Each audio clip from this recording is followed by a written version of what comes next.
no livro de Efésios, carta do apóstolo Paulo à igreja de Éfeso, livro de Efésios, capítulo de número 5. Eu pedi perdão para os irmãos porque eu estou um pouco indisposto. Ontem foi um dia diante do trono para mim. E hoje não está muito fácil também não. Talvez alguma bactéria conseguiu fazer um estrago. Eu estou um pouco estranho, mas vai dar tudo certo, em nome de Jesus. Ontem foi por todos os lados, mas já estamos bem. Creio que até o final do culto vai ser maravilhoso, em nome de Jesus. Efésios, capítulo de número 5, versículo de número 15.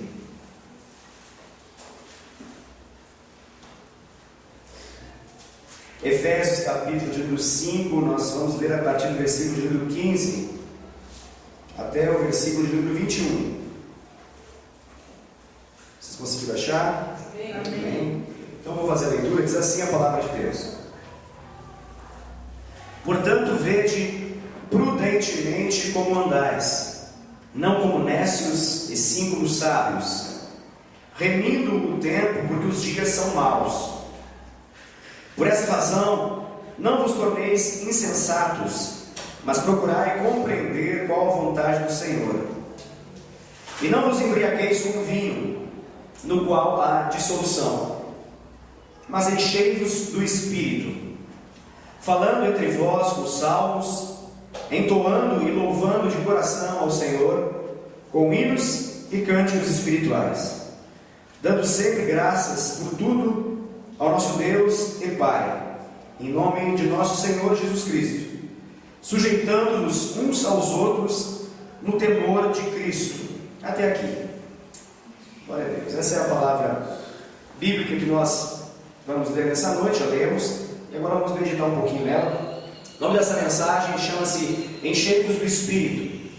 E eu creio que muitas pessoas consideram que essa expressão de ser cheio do Espírito, ou ser avivado, ou ser batizado no Espírito Santo, ou andar no Espírito, é uma coisa de pentecostal, ou de alguém neopentecostal, ou é uma escolha teológica que se faz em função de você congregar numa igreja, ou de você fazer parte de alguma visão de igreja. Mas segundo a palavra do Senhor que nós acabamos de ler, essa passagem de Efésios capítulo 5, ela deixa muito claro que ser cheio do Espírito Santo é uma questão de sobrevivência espiritual, é uma questão não apenas de uma escolha, uma opção que se faz, mas sim uma necessidade para que nós possamos viver aquilo que está escrito, a vontade de Deus na terra. Ou seja, há uma relação entre ser cheio do Espírito Santo e viver a vontade de Deus na terra. E essa passagem deixa isso muito claro. Nessa passagem, o apóstolo Paulo, não sei se você percebeu, mas ele fala a respeito de algumas características de algumas pessoas. Ele fala que alguns são insensatos, ou seja, essa característica é a insensatez. Também pode ser traduzido como tolice, ou seja, andar de maneira na ignorância, ser nécio, desconhecedor. E ele faz uma comparação entre essa ignorância, insensatez ou tolice. Ele faz uma comparação com a prudência e a sabedoria. E o apóstolo Paulo, ele fala que esses atributos, eles estão completamente definidos em função de se conhecer a vontade de Deus ou de não se conhecer a vontade de Deus. De modo que nós podemos assim, ao ler, afirmar que o apóstolo Paulo, ele está dizendo que é uma grande tolice, é uma grande ignorância, é uma grande insensatez, um crente não desfrutar da vontade de Deus, por não conhecê-la. É isso que ele está mencionando. O apóstolo Paulo aqui, ele fala a respeito do tempo mesmo, do tempo cronológico, do tempo que o nosso relógio conta, esse tempo de dias, semanas, anos e assim por diante. E ele fala que nessa menção do tempo, ele diz que os dias, eles são maus. Eu não sei o que você pensa disso, mas eu creio que quando nós ligamos a televisão, é muito fácil perceber que o apóstolo Paulo realmente tem muita razão no que ele falou. E se os dias já eram maus, os dias dele que nem televisão tinha, e nem internet tinha, o que dirá nesses dias que a gente fica sabendo de tudo? e nós podemos então saber rapidamente a respeito da maldade que existe nesse mundo. E de fato os dias têm ficado cada vez mais maus. A gente liga a televisão, a gente vê um noticiário, que seja, e nós vamos ter a certeza de que de fato os dias são maus. Mas a palavra que lemos aqui, ela nos convida a buscarmos uma sabedoria nos dias maus. Ela fala que é possível nós encontrarmos uma sabedoria enquanto nós vivemos nesses dias maus. Para quê? Para que nós possamos entender qual que é a vontade de Deus para a nossa vida. Ou seja, o apóstolo Paulo fala que existe uma sabedoria que vai nos fazer conhecer a vontade de Deus, mesmo que nós vivamos em dias maus, mesmo que nós vivamos em dias que não acontece a vontade de Deus toda hora. E para isso, ele fala que nós devemos, a expressão que ele usa ali é remir o tempo. Não sei se você percebeu isso, ele fala de remir o tempo. E a ideia que está aqui, ele está tentando dizer, porque a ideia de remir é uma ideia de redenção. Então, o remir aqui é a ideia de que o tempo está cativo, o tempo está preso, ele precisa ser liberto. O tempo precisa ser liberto para que nós possamos então viver a vontade de Deus. E a palavra remir aqui, como eu disse, é um sinônimo de redimir. Redimir tem a ver com escravidão, estar aprisionado, estar encarcerado. Essa é a ideia. Ou seja, o tempo precisa ser resgatado. O tempo ele precisa ser de volta, assumindo o controle dele. A ideia que está aqui, em outras palavras, é que nós não podemos deixar o tempo nos dominar, mas nós devemos dominar o tempo. Nós não devemos deixar que o tempo nos administre, mas nós precisamos administrar o tempo. E na maneira como nós administrarmos, nós vamos poder viver de forma sábia, de forma a fim de poder agradar a vontade de Deus. E é interessante que, quando ele fala do tempo, o tempo aqui é um parâmetro interessante, é uma ideia muito interessante, porque o tempo é muito justo. Eu sei que nem todos vivem a quantidade de tempo que outros vivem, mas quando nós analisamos o tempo, 24 horas é 24 horas para todo mundo, certo? 24 horas é 24 horas para mim, é 24 horas para você, é 24 horas para qualquer pessoa nessa terra, e as pessoas que estão vivas. Ou seja, para que nós possamos fazer tudo o que importa ser feito, nós precisamos remir o tempo, administrar bem esse tempo, porque os dias são maus. E a ideia que está aqui é que quando não é feito isso, quando nós não redimimos o tempo, nós não remimos o tempo, nós não administramos e tomamos o controle debaixo do comando do Espírito sobre o tempo, o que vai acontecer é que as coisas de Deus, nós vamos alegar que nós não temos tempo para ela. Eu não sei se você um dia já falou isso para alguém, mas pelo menos tenho certeza que você já deve ter ouvido isso de alguém. Alguém falando tipo assim, uma expressão: não tenho tempo, eu não tenho tempo para orar. Eu não tenho tempo para poder me dedicar ao estudo da palavra, porque eu faço muita coisa, eu tenho muitas atividades domésticas, eu tenho muitas atividades de trabalho, eu tenho muitas atividades na minha faculdade, escola, universidade, então eu não tenho tempo para poder vir ao Tadel, eu não tenho tempo para poder congregar, não tenho tempo para poder vir para o culto, eu não tenho tempo para poder vir numa vigília, eu não tenho tempo para poder participar de uma célula, eu não tenho tempo para poder discipular pessoas, eu não tenho tempo. E diante dessa palavra, há uma grande explicação por que não se tem tempo. É porque não está se remindo o tempo e não está se conhecendo a vontade de Deus, que passa por tudo isso que eu falei. O apóstolo Paulo diz aqui que os dias são maus e que diante disso nós precisamos saber como usar o tempo, esse tempo que é igual de 24 horas num dia para todo mundo. A sabedoria ou a insensatez no uso do tempo vai determinar que nós possamos conhecer e viver a vontade de Deus, ou então nós vamos viver aprisionados pelas paixões de nossa carne. É isso que ele está falando. Nós seremos infrutíferos se nós não fizermos isso. Eu tenho certeza que você não quer ser aprisionado pelas paixões da carne. Eu tenho certeza que você não quer ser infrutífero. Então o apóstolo Paulo ele começa dizendo que os dias são maus e nós precisamos remir o tempo, a fim de que nós possamos conhecer a vontade de Deus. Ele diz que para compreender a vontade de Deus, ela só se tornará conhecida para mim e para você mediante uma procura. Não sei se você prestou atenção na palavra que está ali, mas a palavra é procura. E a ideia de procurar, ou seja, é uma ideia de buscar, de ir atrás, de ir ao encontro de ir até onde está. e menciona que envolve isso uma ação de nossa parte, uma atitude de nossa parte.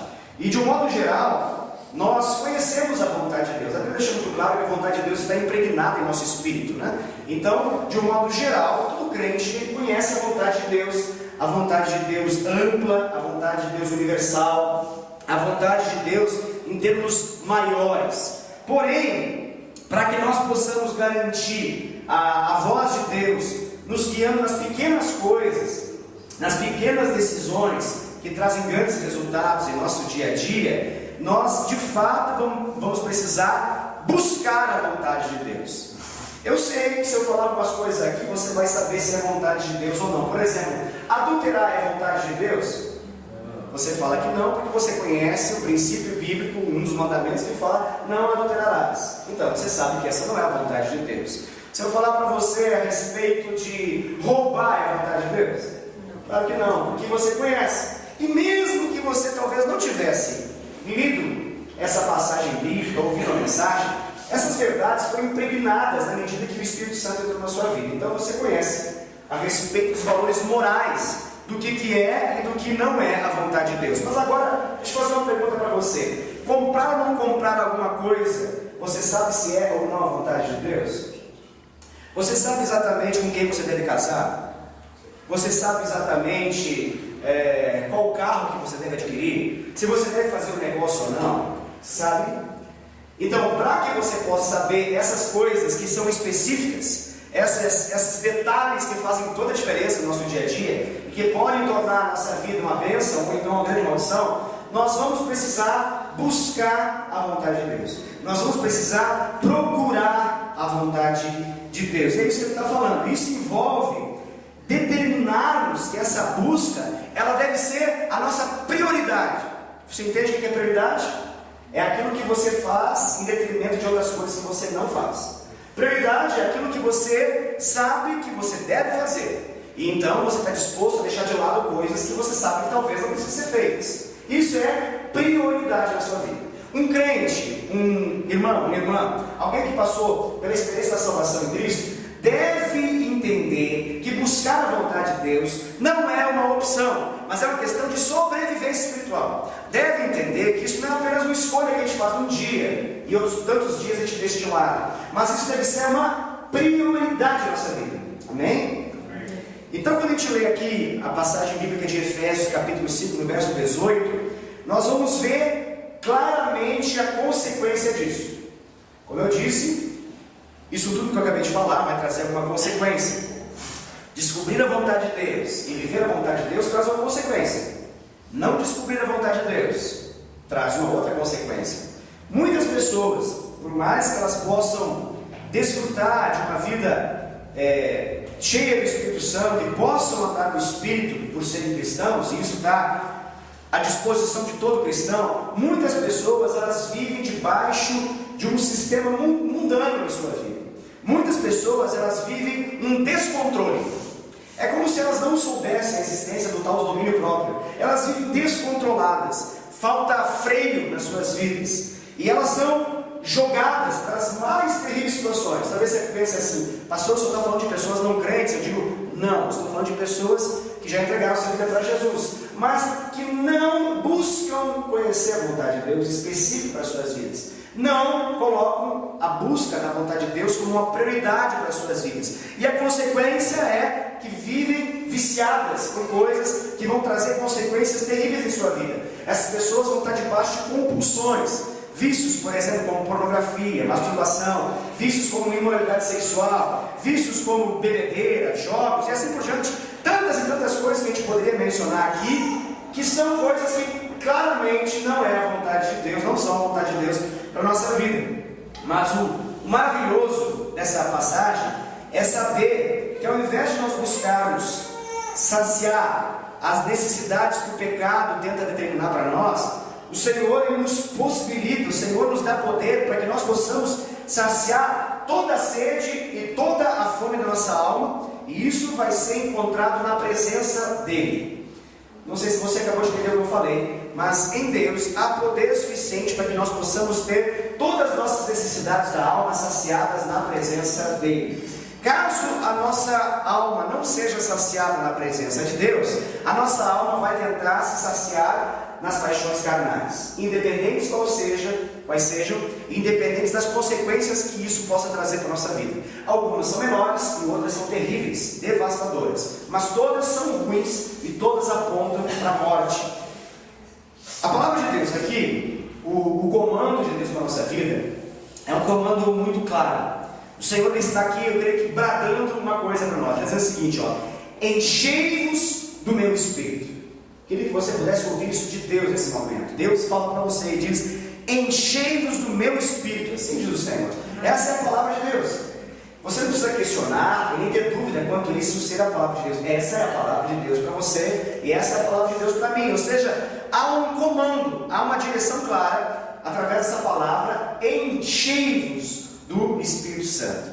E a palavra enchei-vos aqui, ela também poderia ser traduzida de um modo diferente. Ela poderia ser traduzida como permitam-se ser cheios. Ou seja, permita que o Espírito Santo te enche. Deixe ele te encher. Se permita viver isso. O que está por trás dessa declaração é de que Deus está pronto para nos encher. Há uma prontidão em Deus para nos encher. Porém, nós precisamos deixar Ele nos encher. Ou seja, esse enchimento do Espírito é uma parceria. É uma parceria entre Deus e você. Entre Deus e eu. Se eu não deixo, Ele não enche. Se eu deixo, Ele me enche. Deus, Ele deseja me encher. A palavra encher-vos aqui, ela também nos remete a uma outra ideia. A ideia de tornar cheio, ou seja, tornar pleno, ou seja, preencher até o topo. É a ideia de algo que recebe um líquido, por exemplo, seja um balde, seja um vaso, qualquer coisa, e que você permite que ele se torne cheio, que ele chegue até a borda, que ele vá até o limite máximo. Essa é a ideia que o apóstolo Paulo está trazendo. Ou seja, o que está diante disso? Ele está dizendo o seguinte: nós não devemos deixar nenhum espaço mais para que haja um domínio da nossa própria vida, mas nós precisamos desejar e permitir que o Espírito Santo nos encha de um modo que Ele domina completamente. Quando você diz, por exemplo, que um balde está cheio d'água, automaticamente você está dizendo que tudo que está naquele balde é água. Não é outra coisa, é água. Quando você menciona que alguém é cheio do Espírito, significa que não há espaço para mais nada na vida daquela pessoa, a não ser para o Espírito. É Ele que governa, é Ele que domina, é Ele que controla, é Ele que conduz. Então, queridos, o apóstolo Paulo está dizendo o seguinte, está dizendo aqui que ser cheio do Espírito Santo grave isso, é o antídoto contra o pecado. Você sabe o que é o antídoto, né? Ele é a ideia de que quando você é picado, por exemplo, por uma cobra, então você precisa ir até um instituto, alguma clínica, alguma coisa nesse sentido, que tenha o antídoto, que tenha então o remédio, vamos assim colocar, para talvez ficar facilitar, para que possa combater aquele mal. E o detalhe interessante é que esse antídoto, ele precisa ser feito justamente do veneno da própria cobra. Não sei se você sabe disso. Mas se pega o veneno da cobra, então se prepara o antídoto para que então possa causar uma imunidade e aquele corpo possa ser sarado. É interessante que a Bíblia fala que Jesus se fez pecado por nós. E Jesus, ao se fazer pecado por nós, Ele se tornou o nosso antídoto contra o pecado. Olha que coisa fenomenal isso. Eu acho isso maravilhoso, porque Jesus, Ele não cometeu pecado, mas Ele, por amor e graça total, Ele se tornou pecado naquela cruz, para que quando nós olhamos para Ele, nós possamos ser curados, para que quando nós colocamos nossa confiança no Senhor, nós possamos ser completamente sarados. Esse é o antídoto contra o pecado. O que é o pecado, pastor? É a transgressão da vontade de Deus, é a transgressão da lei, é aquilo que Deus não quer que nós possamos fazer. E para que nós não possamos errar o alvo, para que nós não venhamos a cometer pecados, para que nós não venhamos a ser aprisionados por pecados e viver uma vida cativa, debaixo de vícios e compulsões, nós precisamos ser cheios do Espírito. Eu volto ao início da minha ministração dessa passagem, dessa mensagem, quando eu disse Ser cheio do Espírito Santo não é para crente assembleano. Ser cheio do Espírito Santo não é para crente de Deus é amor. Ser cheio do Espírito Santo não é para crente de uma igreja pentecostal ou não é pentecostal. Ser cheio do Espírito Santo é uma questão de sobrevivência espiritual. Ser cheio do Espírito Santo é uma realidade que Deus quer para a minha vida e para a sua vida. Diga amém. Amém. Amém. Então, querido, não basta simplesmente tentar eliminar o pecado. Quantos aqui já tentaram eliminar o pecado da sua vida, na sua própria força? Já tentaram se esforçar? Já fez isso uma vez? Já? Deu certo? Não costuma dar, nunca vai dar. Porque não basta simplesmente tentar eliminar o pecado, ele sempre acaba voltando. Você percebeu que nós estamos condicionados por esse mal? Isso mostra que a Bíblia de fato é a palavra de Deus, e a Bíblia é o único livro que explica essa lógica. Todas as demais teorias vão tentar de algum modo explicar, mas não vão chegar no cerne da questão. E o cerne da questão, o centro da questão é que o homem está afastado de Deus. E por estarmos afastados de Deus, nós somos entregues ao pecado. A nossa vida está condicionada ao erro. Nós temos um apetite pelas coisas que não são de Deus. A nossa carne, ela é fraca para as coisas de Deus, mas ela é muito forte para poder fazer o que não presta. Essa é a nossa carne. Então, não basta simplesmente tentar eliminar o pecado, mas ele sempre vai tentar voltar, ele sempre vai acabar voltando, por causa dessa inclinação para o erro, para as coisas do mundo, que eu mencionei, para aquilo que não é a vontade de Deus. Mas qual que é a recomendação aqui? Qual que é o remédio, o antídoto que o apóstolo Paulo está dizendo? Ele está dizendo que nós precisamos ser cheios do Espírito Santo. A vitória para a nossa vida diária, a vitória para tudo em nossa vida está determinada em nós sermos cheios do Espírito Santo. Então, querido, diante dessa palavra, eu quero que você consulte a sua própria vida e que você possa dizer para você mesmo se você é ou se você não é cheio do Espírito Santo. E caso você não seja cheio do Espírito Santo, se você, diante dessa mensagem, constatar isso, eu creio que essa é a noite para que você possa ser cheio do Espírito Santo. Amém? Amém. E aqui, querido, a ideia é de que ser cheio do Espírito Santo não é um fato isolado na vida. A ideia aqui é de que ser cheio do Espírito Santo não é apenas um evento que acontece num culto, numa vigília, ou numa conferência, ou numa reunião especial qualquer. Ser cheio do Espírito Santo é um processo aqui contínuo e diário. Amém? Ser cheio do Espírito Santo é um processo contínuo e diário, é feito em meio à vivência dos dias maus. Não espere o dia bom, porque possivelmente não venha. Não espere o alinhamento lunar para poder você começar a buscar o Senhor, porque talvez não aconteça. Não espere as luzes de sangue se manifestarem para que você então possa ficar com medo e começar a buscar Deus.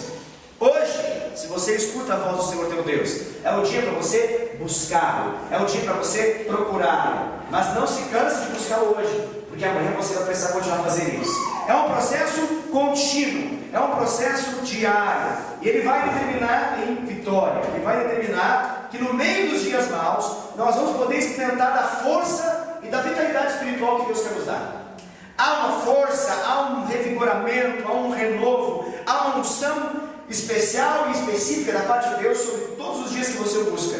Todo dia que você o busca, você vai receber de Deus. Deus não ficará te devendo nunca se você o buscar. Você não buscar em vão, você vai encontrar tudo aquilo que você buscar no Senhor. Amém? Por que não fazer isso pode culminar em alguma coisa ruim na minha vida, pastor? Porque com o passar dos dias que você não busca Deus, o que vai acontecer? O seu nível de fé vai mudar, o seu nível de confiança em Deus vai baixar, o seu nível de confiança no Senhor vai diminuir. Você vai perceber que você vai ficar mais insensível para as coisas de Deus. Aquilo que antes prontamente você obedecia, você já não obedece mais. Aquilo que prontamente você recebia com um amém no seu coração, você já não recebe mais. Você passa a ficar mais crítico, você passa a avaliar mais, você passa a ficar mais distante dessa sensibilidade espiritual. E é isso que o apóstolo Paulo está dizendo. E o antídoto é ser cheio do Espírito Santo. Quando nós somos cheios do Espírito Santo, nós vamos viver em vitória. Amém? Você quer viver em vitória? Amém. Você deseja mesmo viver em vitória? Amém. Amém? Eu creio que você deseja viver em vitória. Então, para que você possa viver em vitória, há aqui uma recomendação bíblica. Seja cheio do Espírito Santo. Seja cheio do Espírito Santo. Entenda que você é dependente da glória de Deus. A sua vida não mais tem sentido sem Ele. Se você um dia conversar com um usuário de crack que está no fundo do poço, você vai ter a triste experiência de ouvir ele dizer que ele não sabe mais viver sem o crack. A vida dele perdeu qualquer sentido, ele está completamente obcecado pelo crack, a tal ponto que nada na sua vida mais tem sentido a não ser usar o crack. Por quê? Porque ele é um dependente. Querido, a mesma lógica da dependência química para o corpo é a mesma lógica da dependência espiritual para o nosso espírito. O nosso espírito depende de Deus, depende do Senhor. Nós fomos destituídos da glória por causa do pecado, e através de Jesus, Deus nos tornou novamente dependente, usuário de Deus. Use e abuse. Você nunca vai ficar destruído, estragado, noiado, qualquer coisa do tipo.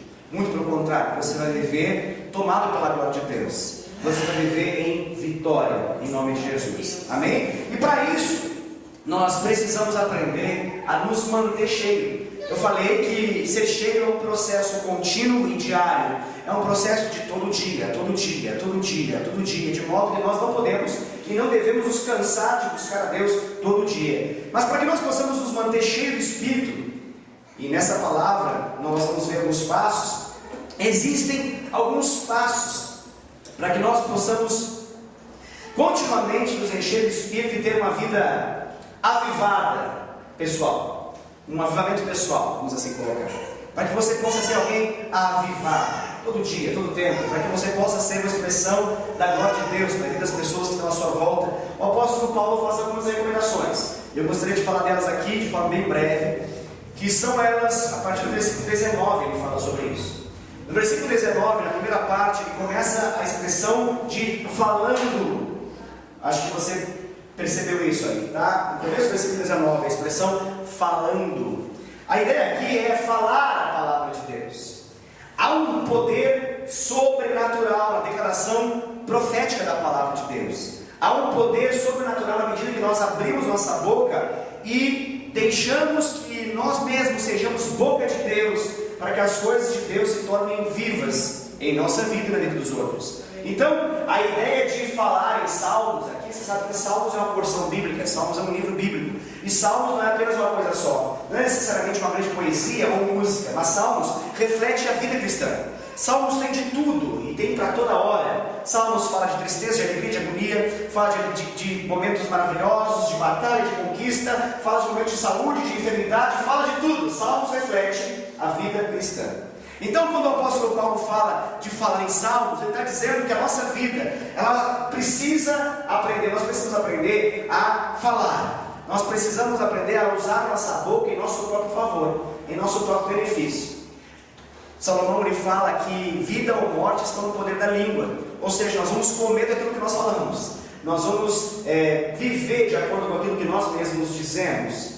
Então, para que nós não venhamos a colher algo mal, nós precisamos programar a nossa boca para falar a palavra de Deus, a narrar a palavra de Deus. Talvez se para você isso seja um pouco desafiador, eu quero recomendar você a ler a palavra e abrir a sua boca enquanto você está lendo. Não leia só de forma mental, com a sua boca cerrada, fechada, mas faça o seguinte, abra a sua boca enquanto você está lendo. Se você puder e quiser, talvez seja bom você se apartar e estar num lugar a sós com Deus. Talvez onde ninguém possa te ouvir, apenas o Senhor. Talvez o seu quarto de porta fechada seja melhor e seja mais recomendável. E então você começa a falar a palavra de Deus. Isso tem um efeito poderoso. Você vai começar a aprender. De tanto repetir a palavra de Deus, uma hora ela vai ser introjetada perante você. Uma hora ela vai começar a se manifestar como uma vida de Deus aqui dentro. E quando você menos esperar, a sua boca vai estar respondendo às circunstâncias da vida com uma palavra de Deus. É assim que os crentes ministram a palavra de Deus. É por isso que um crente tem uma boa palavra para toda e qualquer razão e para toda e qualquer circunstância. Por quê? Porque ele faz um estudo aprofundado da palavra de Deus. Ele medita na lei do Senhor de dia e de noite. Ele é alguém que memoriza a palavra de Deus a fim de poder usá-la na hora que mais precisa. A recomendação aqui do apóstolo Paulo é para que nós possamos nos manter cheios do Espírito Santo, é que nós precisamos, não uma escolha, não uma opção, mas é uma questão de necessidade, é uma questão de sobrevivência espiritual. Nós precisamos abrir a nossa boca. O único que tem desculpa para não abrir a boca e falar são os mudos crentes, tá? Mas se você não é mudo, então você pode e deve falar. Amém? Eu entendo que até mesmo através de linguagem de sinal há uma expressão do mudo que pode ser respaldada por Deus através da palavra. E se o mudo pode se comunicar de forma favorável diante de Deus, o que dirá você? Quem aqui tem boquinha? Quem aqui fala? Amém? Chega nos uma para poder saber se você está aí, se você está com a capacidade vocal de articular a palavra. Está conseguindo isso? Então você está apto a poder falar a palavra de Deus. Sabe por que nós não falamos tanto a palavra de Deus? Porque nós não gastamos tanto tempo para poder conhecê-la. O apóstolo Paulo começou dizendo que nós não aprendemos a redimir o tempo, nós não aprendemos a tomar o tempo a nosso favor. Então o tempo nos domina. É como se o tempo sempre precisasse de mais tempo para poder fazer aquilo que a gente precisa. A gente faz tudo que quer, tudo que gosta, menos aquilo que necessita. A gente faz lazer, a gente faz trabalho, a gente ganha dinheiro, a gente dá beijo nas crianças, a gente se relaciona com a esposa, a gente faz um monte de coisa legal. A gente vai no shopping, a gente vai, até na igreja que seja. Mas ouvir a voz de Deus de modo específico nos bastidores da nossa vida, infelizmente é o benefício que poucos crentes vivenciam. Por quê? Porque são aprisionados pelos dias maus e acabam sendo cativos pelas suas paixões carnais. Então, o apóstolo Paulo está recomendando que nós devemos tornar a nossa vida um cântico profético. Olha que coisa bonita isso. Acho muito legal essa expressão. A nossa vida precisa ser um cântico profético diante do Senhor. A nossa vida deve ser um salmo diante do Senhor. A nossa vida, ela deve ser a própria palavra encarnada. Amém? Glória a Deus. Pastor, mas que sentido faz isso? Deixa eu falar para você uma coisa. O verbo se fez carne. Verbo é o quê? Palavra em ação. O verbo é uma palavra que denota ação. O verbo se fez carne e habitou entre nós. Só que um dia ele deixou de habitar entre nós, ele passou a viver dentro de nós. E o dia que o verbo se tornou íntimo seu, ao ponto de habitar na sua vida, porque você entregou sua vida para Cristo, você se transformou e se tornou na possibilidade da palavra em ação agora acontecer através da sua vida. Você consegue entender? Pensa comigo o seguinte: Deus poderia simplesmente bradar algo e tudo acontecer, mas Ele não vai fazer isso. Ele poderia ativar os anjos, os querubins, os serafins e assim por diante, e tudo vir à existência, mas Ele escolheu não fazer isso. Ele atua e opera por meio da igreja. E quem que é a igreja aqui nessa noite? Nós somos igreja. Não é isso aqui que é igreja, pastor? Não, nós somos igreja. Isso aqui é apenas a casa que nos abriga, para que nós possamos ter comunhão. Mas eu sou o templo do Espírito, você é o templo do Espírito. E por sermos igreja, nós somos boca de Deus. Nós somos agentes do sobrenatural divino. Você entende o que isso significa? Significa que para Deus curar, Ele tem que contar com a sua disposição em ser usado por Ele. Uau! Não sei se você entendeu o que eu acabei de falar. Vou falar de novo, porque isso é importante. Quando Deus quer curar alguém de forma sobrenatural, não através dos remédios que a medicina está ali para poder ser usada e para poder responder a muitas necessidades do corpo, beleza, não tem problema quanto a isso. Mas para que Deus possa fazer as curas sobrenaturais e criativas que Ele quer fazer, Ele espera que você possa dizer: Senhor, me usa, enche-me do Espírito e usa a minha vida. Eu quero impor as minhas mãos sobre os enfermos e eles serão curados. Eu quero declarar e ordenar a cura divina sobre a vida das pessoas. Ela vai se manifestar em nome de Jesus. Não pelos meus méritos, não por causa que eu sou bom o suficiente para isso, mas é por causa da tua grande e infinita graça. É porque o Senhor quer curar. É através de Cristo Jesus. O Senhor já levou esse pecado, mais especificamente essa enfermidade na cruz, de modo que essa pessoa, ela pode ser curada. E eu vou ser agente de cura. Está entendendo? Sim? Isso é o verbo. Esse é o verbo. Essa é a palavra de Deus em ação. E a palavra de Deus na boca de Jesus tem tanto peso e autoridade quanto a palavra de Deus na sua boca. Quando você fala em nome de Jesus, essa é a própria presença de Jesus fazendo. Amém? Amém. Glória a Deus.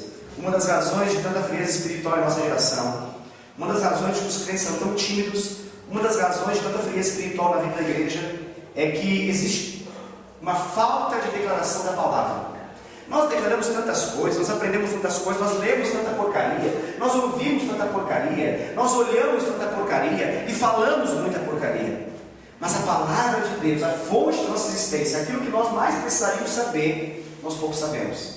Se eu fizesse a pergunta, quem aqui já leu a Bíblia toda, talvez você ficaria até envergonhado de poder responder, porque você concluiria que você não leu nunca a Bíblia toda. Talvez você até falou assim: um dia eu vou ler, mas você começou e não conseguiu. Por quê, querido? Porque os dias são maus. E nós precisamos remir o tempo. Nós precisamos fazer isso para poder conhecer a vontade de Deus. Amém? Glória a Deus. Segunda coisa, versículo 19 ainda, a parte B do versículo, vamos assim dizer. Ele fala ali de um contínuo louvor. Ele fala ali de uma adoração ao Espírito. Você consegue perceber isso enquanto você lê? Ele está falando ali a respeito de um louvor em nossos lábios e uma adoração no Espírito. A adoração, querido, ela não é um tempo que acontece antes da pregação nos cultos de celebração da igreja aqui.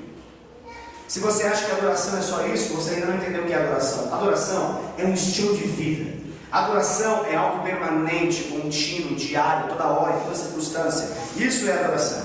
O Senhor nos ensina aqui que nós devemos ter sempre um hino de adoração em nossos lábios. Deixa eu fazer uma pergunta para você. Você tem um hino de adoração aos seus lábios?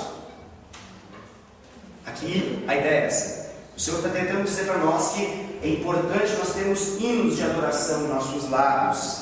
Não importa se o hino é antigo, se o hino é moderno, se o hino não importa. O importante é que seja um hino de adoração em nossos lábios. E nós devemos sempre estar prontos a adorarmos no Espírito. Aqui é uma outra ideia. Ou seja, conforme a condução do próprio Espírito.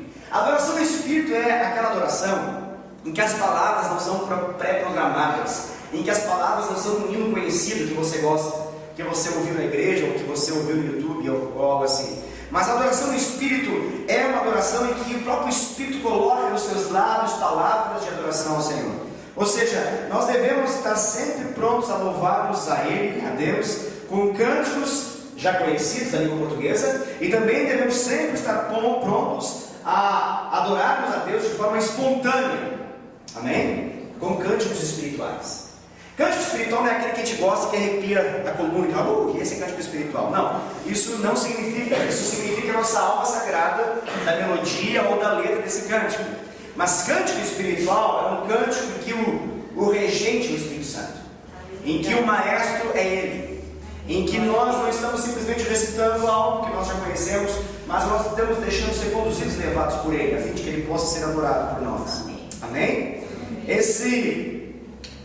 Essa palavra aqui, querido, eu gostaria de enfatizar algo. Talvez você pense assim, pastor, mas isso é coisa do ministério de louvor da igreja, que faz isso tão bem. Não, você está errado. Essa palavra aqui não é para o ministério de louvor, daqueles que têm uma capacidade talvez maior para o treinamento, para facilidade natural, ou até mesmo espiritual, dada por Deus, para poder vir aqui na frente, cantar e poder tocar. Não. Também não envolve gosto musical. Talvez você não goste tanto de música, ou goste de alguma música diferente. Não é isso. Aqui a palavra, ela é uma palavra para toda a igreja. Amém? Aonde está a igreja? Amém. Então é para você também, tá bom? Quer você goste muito de música, pouco de música, ou mais ou menos de música. Não importa. O Senhor, Ele quer colocar um cântico nos seus lábios. Ele quer colocar uma adoração no seu espírito, para que Ele possa acender o fogo do espírito enquanto você faz isso. Amém? Terceiro ponto, versículo 20. No versículo 20, há uma expressão muito importante aqui, de alguém que é cheio do Espírito Santo. Ele fala ali, ó, de ter o coração sempre agradecido. Ter o coração agradecido. A ingratidão, querido, é a raiz da traição a Deus. A ingratidão é a raiz da traição a Deus. E a gratidão é o mecanismo que libera mais do Espírito Santo de Deus sobre a nossa vida. Repito, a ingratidão é a raiz da traição a Deus. De modo que se nós não quisermos trair o Senhor, nós não podemos nunca permitir que nosso coração seja ingrato. A gratidão é um mecanismo em nossa vida, em nossa alma, em nosso ser, que libera sempre mais do Espírito Santo sobre a nossa vida. Andar no Espírito Santo é ter um coração grato. Você não vai viver uma vida cheia do Espírito e não ser grato. Andar no Espírito e ser cheio do Espírito é ter um coração grato. Andar na carne, deixa eu falar isso de forma bem enfática. Andar na carne é ser ingrato. Andar no Espírito é ser grato. Andar na carne é ser ingrato. Quem é cheio do Espírito entende claramente que nada é pelos seus próprios méritos. Quem é cheio do Espírito entende claramente que nada, absolutamente nada, é pelos seus próprios méritos, mas sim são por causa dos méritos de Cristo Jesus.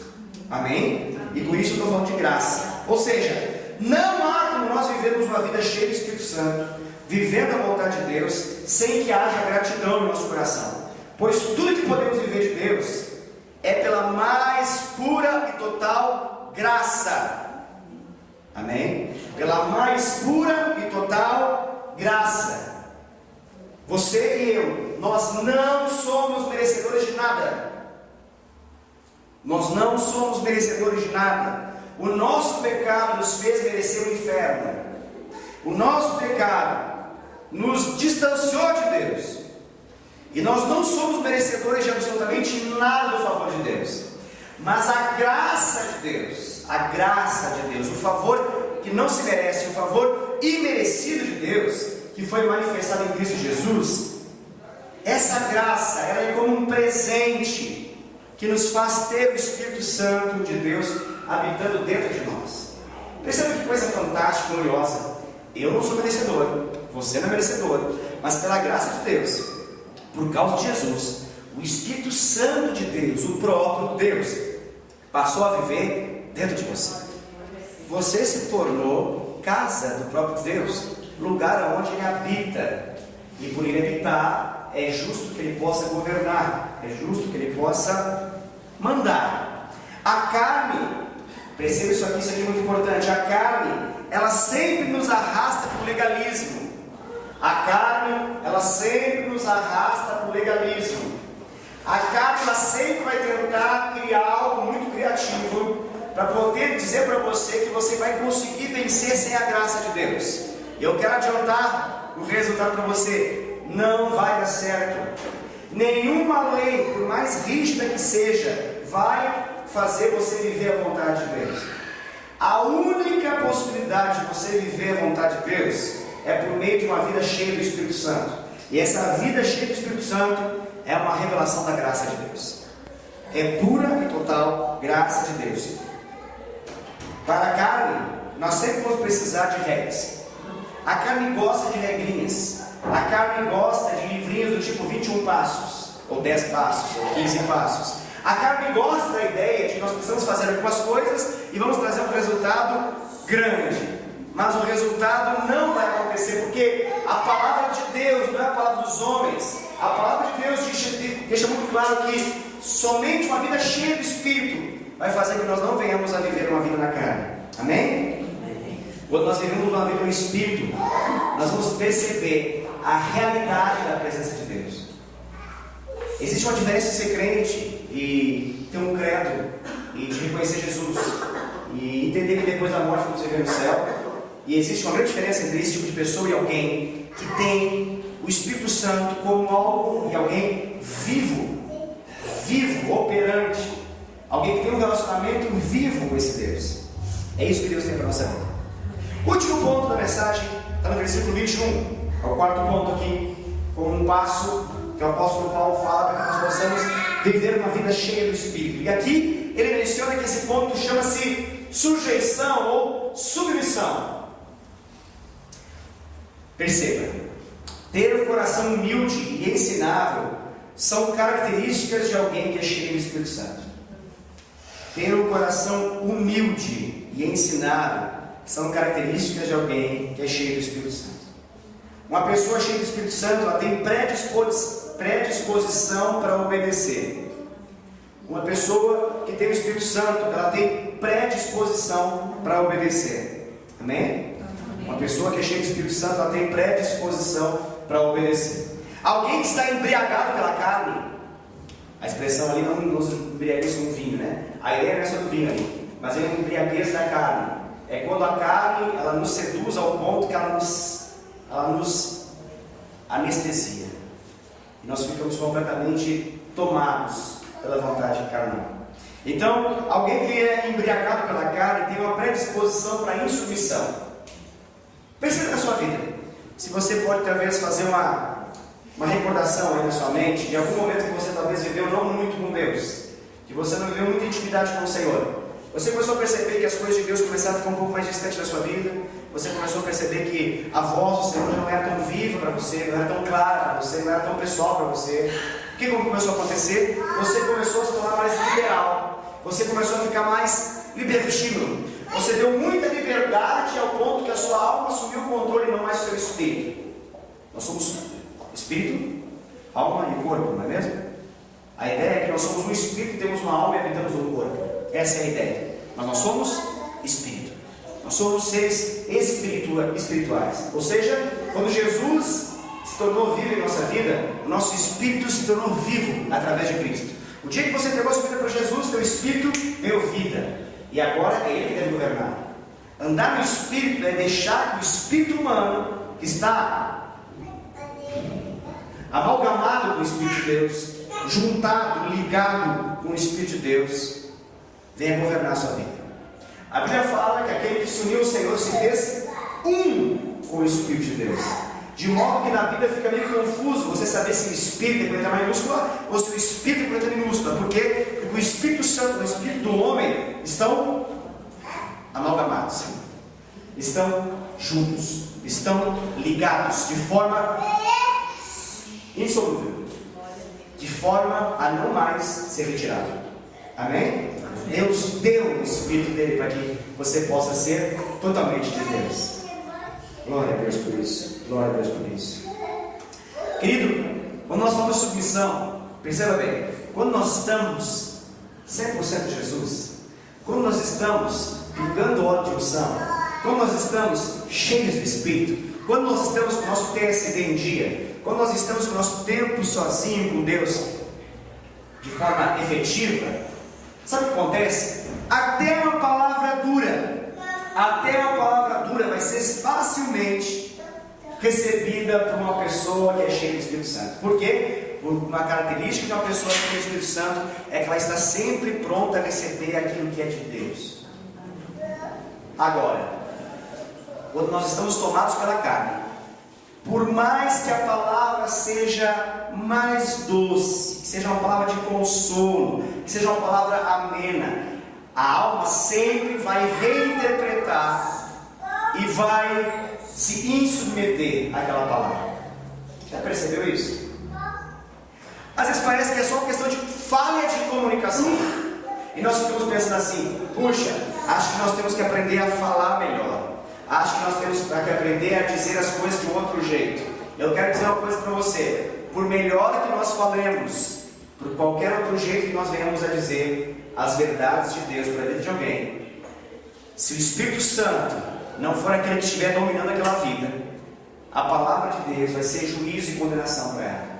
Mas se o Espírito Santo de Deus estiver controlando aquela vida, a palavra de Deus vai ser salvação e liberdade para a vida daquela pessoa. A mesma palavra de Deus, ela mata e ela dá vida. É uma questão de opção. A mesma palavra de Deus leva para o inferno, e a mesma palavra de Deus vai ser o crivo para poder levar para o céu. Essa palavra que está em nossos lábios, é óbvio que nós devemos aprender a sempre falar melhor.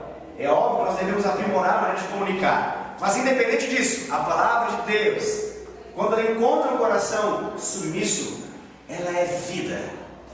É vida. Eu conheço pessoas que têm discipuladores duros, mas são pessoas submissas e recebem como sendo de Deus e prosperam na vontade de Deus.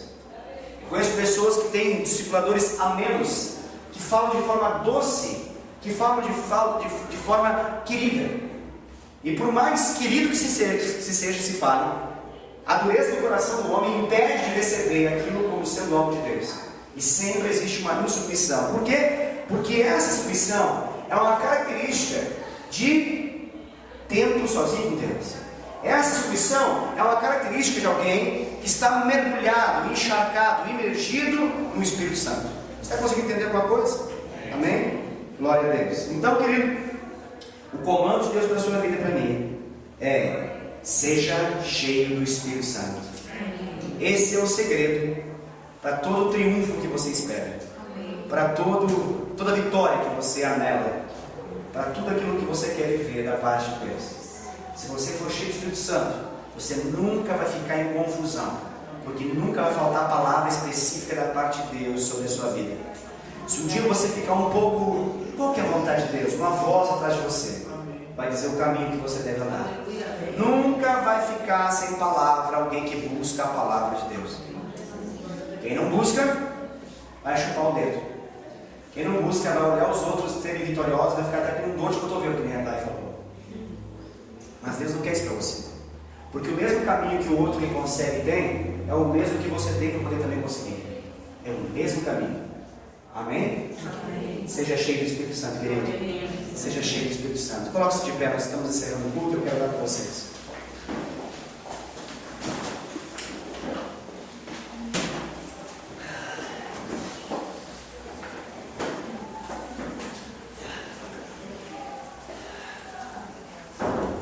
você fechar seus olhos nesse momento e buscar o Senhor. Busque o Senhor, busque o Senhor, busque o Senhor de todo o seu coração. Busque o Senhor. Se você de algum modo foi confrontado pela palavra, eu clamo para que você tenha um coração ensinável, humilde, para poder receber aquilo que é de Deus. Se você tem vivido dias de trevas, se você tem vivido dias em que você tem vivido compulsões, vícios, escravidão, em qualquer área que seja, eu quero dizer para você que você pode ser totalmente liberto nessa noite, na medida que você é cheio do Espírito.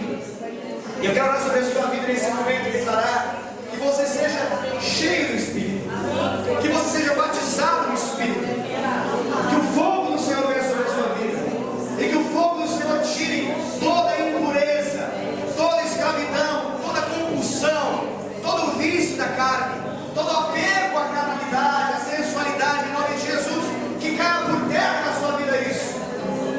Eu clamo, Senhor, em nome de Jesus, que esses amados irmãos e irmãs que estão aqui de pé diante do Senhor, façam um voto no Senhor de uma aliança permanente, diária, pessoal contigo, e que não lhes falte o conhecimento da vontade do Senhor, que eles venham conhecer a tua vontade específica, que eles venham conhecer a tua vontade para cada área da sua vida, que eles venham conhecer a tua vontade para as coisas menores, assim como para as coisas maiores.